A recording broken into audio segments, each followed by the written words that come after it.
Hello and welcome to the 2022 BUILD Barbershop Series. My name is Isiah Anderson Jr.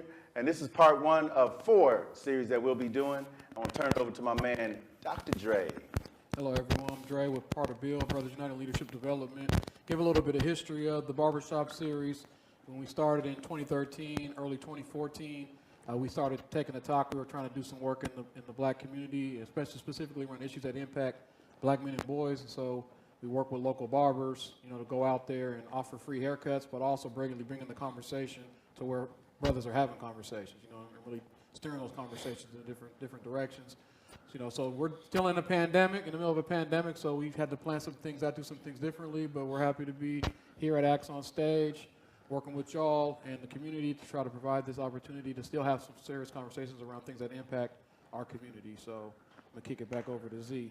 And we'd like to welcome you again to Acts on Stage, where we are on the set of Two Trains Running by August Wilson, a play that will be premiering here at Acts on Stage April 21st through May 1st.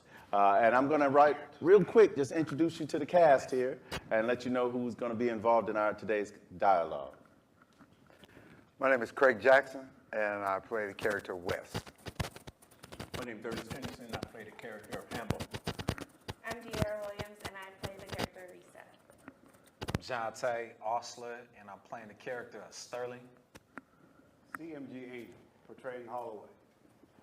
My name is Darryl Williams Jr. I play Wolf. All right, y'all. Two Trains Running is a play by August Wilson, again, set in 1969 in a little rural area in Pittsburgh, where at that time, gentrification was real hot. The city had decided to buy up a bunch of property and rebuild. And we're going to talk today about what gentrification looks like in 2022 with the cast of Two Trains Running. And so I'm just going to start off with the first question, and this is for anybody.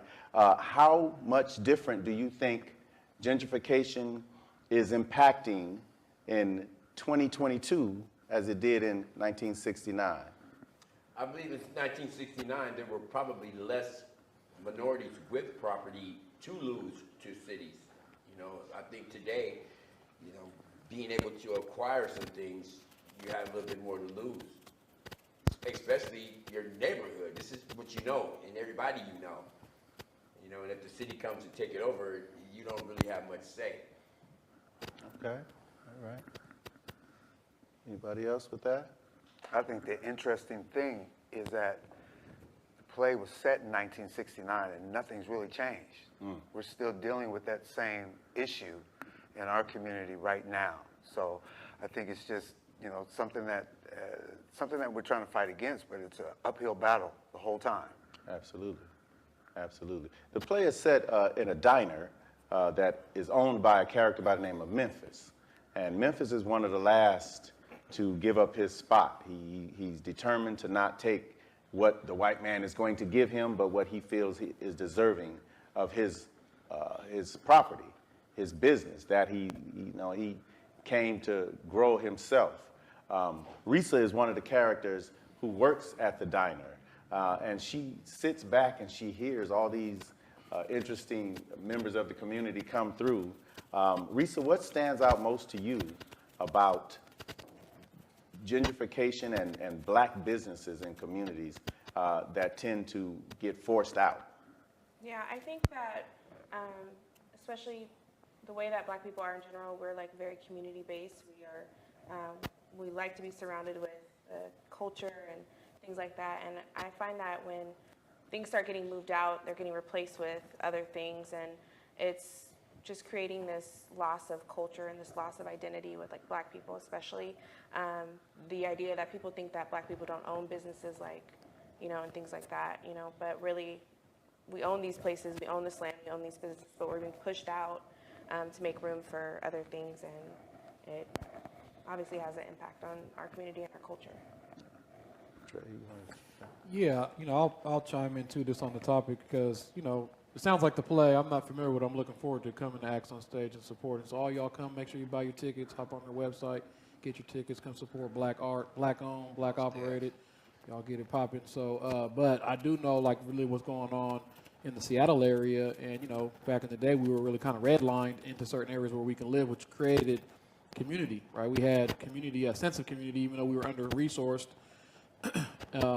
But now it's like people, people are just going where they can afford, and it's not like we have enough resources to say, oh, we're all going to go move here. You know what I'm saying? So we had a sense of community before with the CD in the South End, and now as we get pushed out, people are just really going where they can afford to buy and or rent. You know what I'm saying? So it was always a mix of owning and folks renting and businesses and things like that. But now folks are really just it's really the pressures.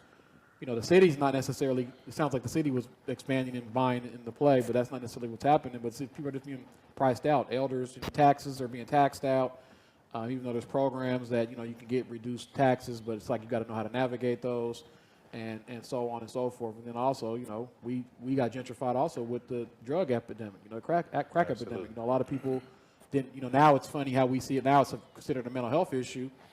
But back when we were dealing with it and really struggling with it, it wasn't a mental health issue. And we didn't understand that either. So, grandma was putting, or uncles or whatever, putting their houses up, not knowing that's not your nephew or niece or whatever, that they're not going to show up to court even though they say they're going to because they're having mental health issues. So we lost a lot of our resources during that time as well with the bail bonds and, this losing property. So I just wanted to add that into the conversation. And that's crucial, even implicated in the play itself. There's a character, Holloway, Angel, a.k.a. Bobo, as I know him best, plays this character. And this is the character that a lot of us are familiar with in the community, is a storyteller, the one who knows all the business. And so I wanted to ask Bobo, what is your interpretation of what's being and how it's being affected in the areas in which we used to live? Because I'm familiar with you that you still are one of the fortunate ones to stay in our community. But what have you seen and how have you seen changes? Because I really don't try to concentrate on that. I'm trying to concentrate on what I'm looking forward to, instead of looking at what's going on around me, see what I'm going to do for me and mine, instead of worried about what's not there. Make it something there. I don't want to say I don't care, but it really don't concern me, because all you can do is you only can talk so much, but you got to do something about it. So I'm ready to do. I just like to do it. I don't like to be like, oh, no. Take care of it, and that way you ain't got nothing to cry about. It ain't gonna be easy. It ain't supposed to be easy, but shit, it ain't supposed to be hard either.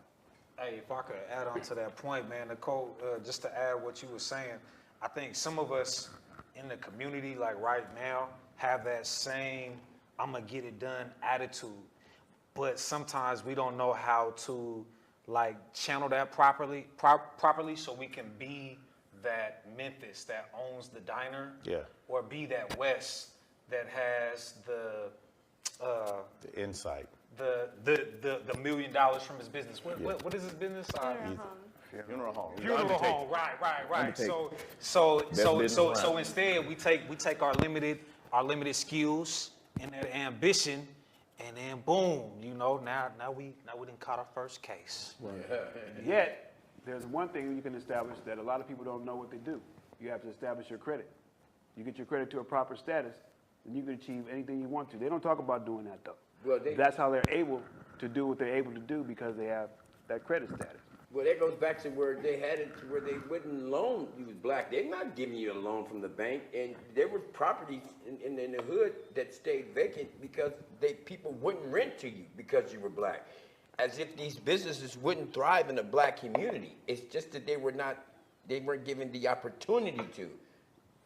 And it still hampers us, though, what Bobo was saying, the financial literacy piece. That's something that needs to be, and I use the metaphor, it needs to be taught like a jump shot. It needs to be taught like throwing a baseball or football. That needs to be taught to our kids. And I'm from that era, no doubt. I was born in the 60s, but I was never taught about financial literacy because my grandparents had to work a different way to get what they wanted and keep it. My grandmother's home is still in our family, in the Central District of Seattle right now. And it's crazy. My mom will not move out of there. And she's been offered. First offer was $250,000. The next offer was $1 million. She's been offered that. But it's more important for her to keep it for, as you said, the culture, how she grew up, that neighborhood. And to be honest, it was all black when I lived there. Yeah. There's now 2 black families that own homes on that street now. Wow. You know, but it's that financial literacy that we're talking about. We have to teach ourselves, our kids, our people, how to manage and keep wealth within generations as well. And we're so far behind right now, I mean, my kids don't even have generational wealth, but their kids need to have generational wealth. Yeah. There's also a character in the play by the name Hambone. It's played by Ernest Henderson, and it's a character who is of very few words but says a lot. Very few words but says a lot. He's an Army vet, and he was wronged in something that he should have had. And the way he fights to keep what he feels like he deserves, that whole I'm willing to die for what's right and what's mine.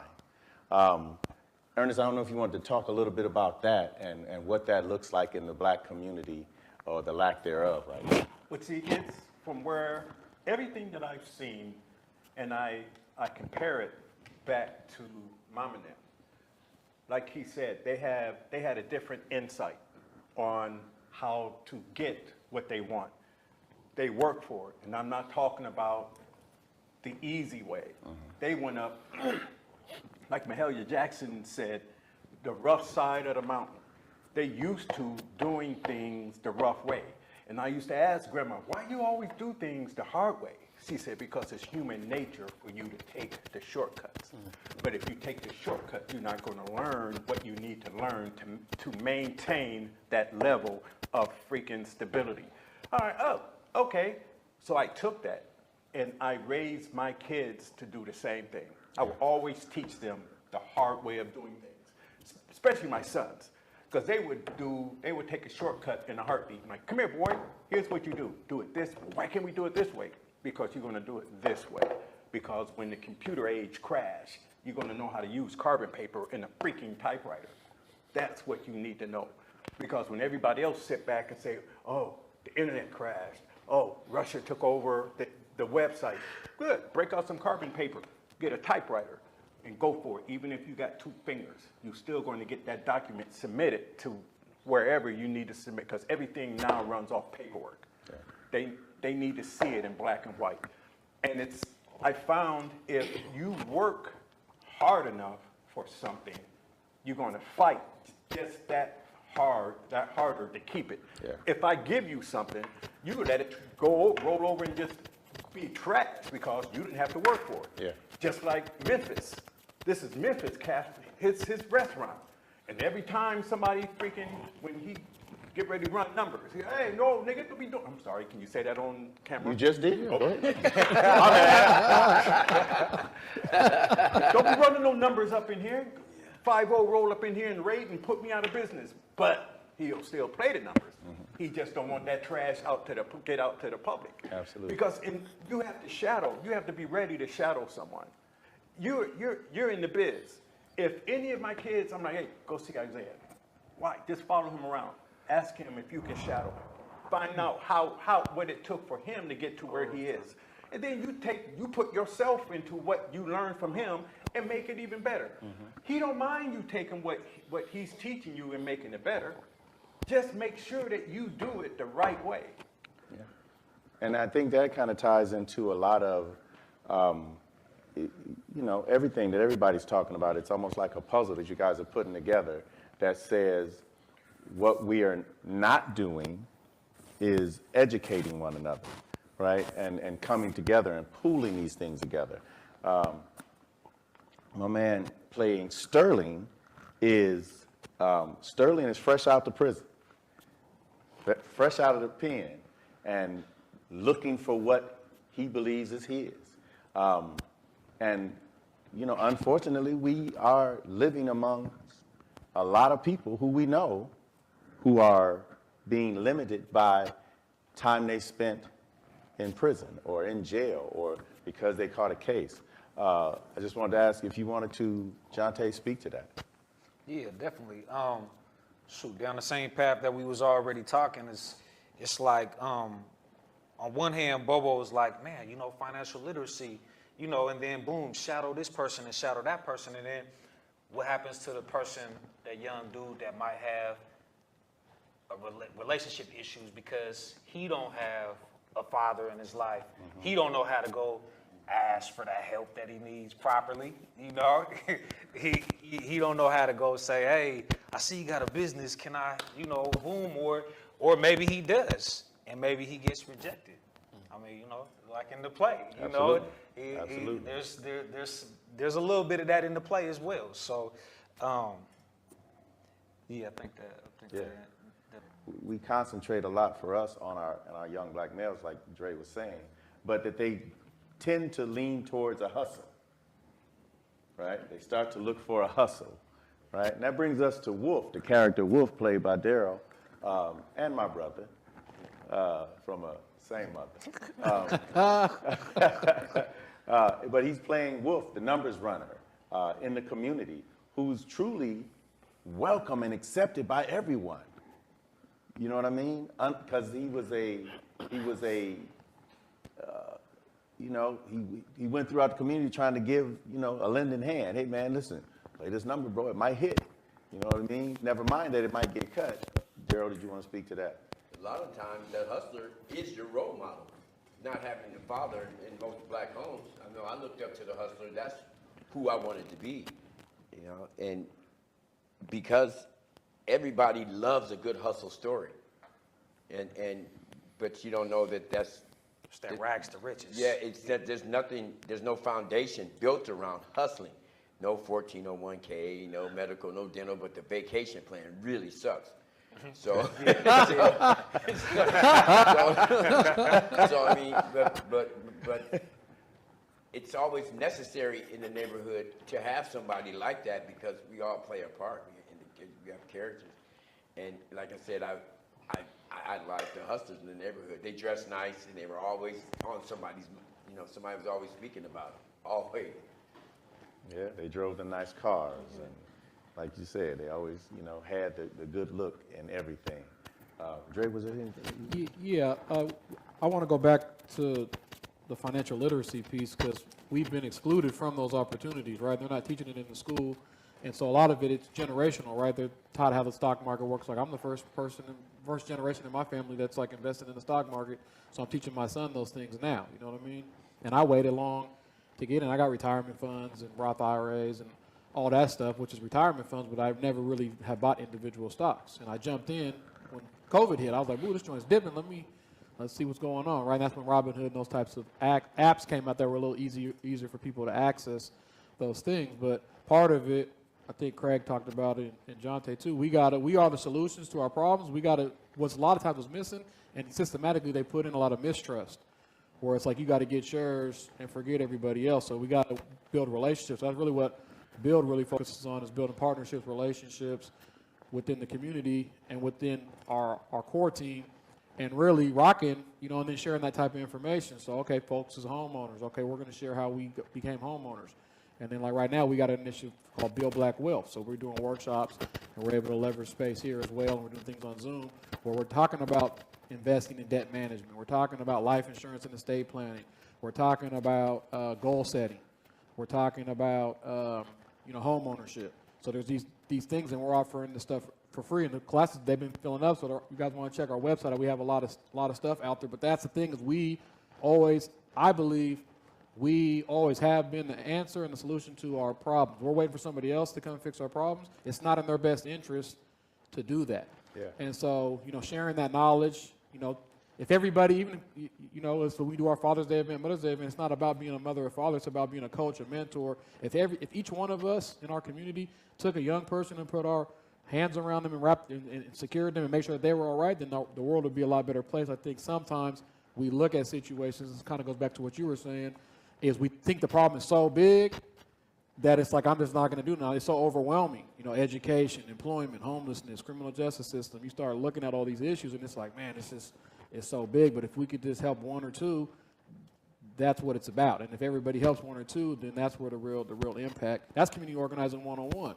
So if there's 5 of us on our team, and we're going to do an event, and we all say, hey, everybody get 10 people to come to the event, you got 50 cats at an event. Not only that, this popping, so they're going to bring 2 to 3 people. So now you got 100 people at an event real quick. So I think people get overcomplicate things. And just like with financial literacy and sharing resources and sharing information, I think that's also just being in a type of society. It's like, I'm going to get mine, and I can't really, I don't want to share.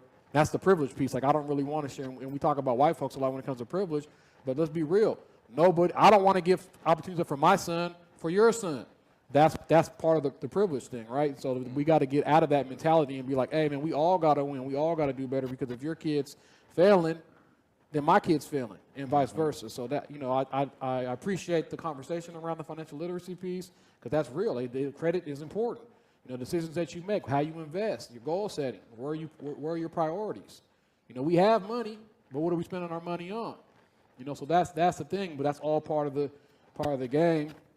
But a lot of our culture has been replaced with, hip hop, which we owned hip hop. We ran hip hop, right? It was liberating, and then they took it over and monetized it, and then once they take it over, it's not really for us no more, right? So, just being careful and conscious of what we're putting in our intaking like that, in our kids, and so on and so forth. So I just wanted to add that to the conversation around this. It's like an education, right? That's a whole nother source of education is hip hop. Well, I don't want to get on my soapbox, but yeah, like my brother Larry, who's one of my mentors, Larry Evans, like he talks about how they stripped our culture when we got here, right? And so everybody listens to hip hop, immigrants, white kids, everybody listens to hip hop. But what they got is their culture that snapped them back at some point. We don't have no snapback. We end up living the lyrics. So everybody, they gang bang, they do all the stuff that we end up living the lyrics, because we're not. And what do we say? We're African American. Africa's a continent. With hella countries. So there's a whole bunch of different things going in there. So now we could take tests and try to figure things out, but that has been stripped away from us. So we don't know what the rites of passage is. I know my generation, I just turned 40. I know my generation, for me, and it's probably similar for others, I knew people were grown when they went from the juvenile to the county. That's when we knew you was a grown man.